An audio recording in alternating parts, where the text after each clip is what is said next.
Bonjour, je suis Hakim L'Alem et je vous propose ma chronique du mercredi 5 mars 2025. Elle s'intitule France 2 fait son vahvouh.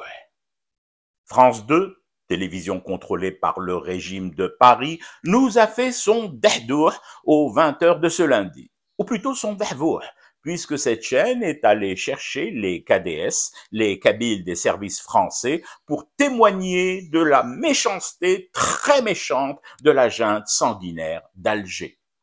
Et où elle les a trouvés, les maquistes? Dans un café-bar PMU, pour changer. Ça ne s'invente pas. Et on va encore dire que c'est moi qui fais dans le cliché et le stéréotype. À la pesée, au jugé, à la louche, ce sujet de France 2 était d'une insoutenable légèreté. Comment vous dire? Ça schlinguait le boulot de commande de dernière minute.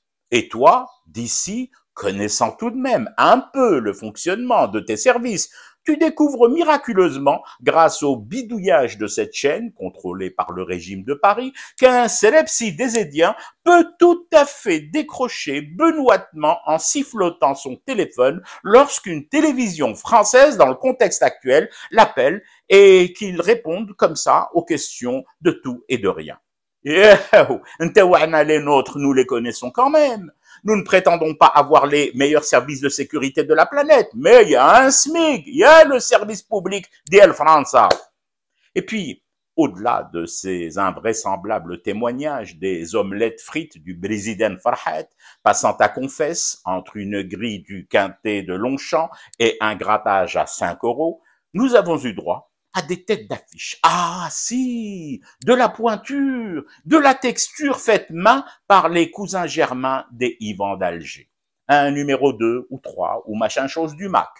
Il n'est pas important de savoir ou de dire ou d'annoncer dans le sujet en guise d'avertissement aux téléspectateurs. C'est pourtant leur droit le plus absolu que ce Gus est sous le coup de procès multiples, réside carrément en permanence aux abords immédiats des tribunaux français, tellement il y est demandé par les juges de cette 5e République qui le protège. Pourquoi faire?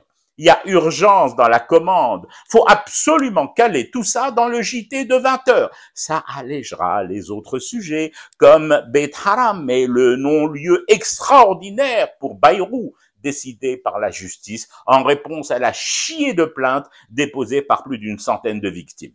Allez, des vahvouh en veux-tu, en voilà. Et qui aussi? Ah oui, j'allais l'oublier celui-là.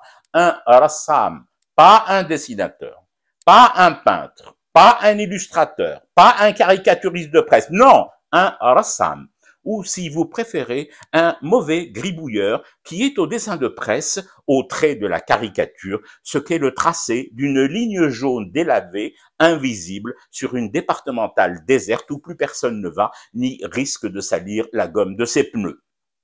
Ce deuxième témoin d'honorabilité, brandi par France 2, télévision contrôlée par le régime de Paris, a un très gros souci.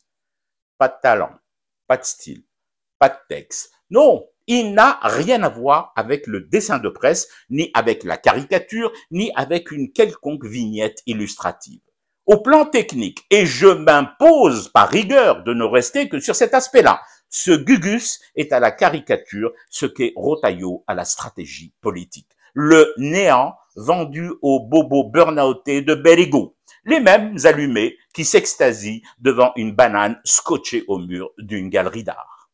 Je fume du thé et je reste éveillé. Le cauchemar continue.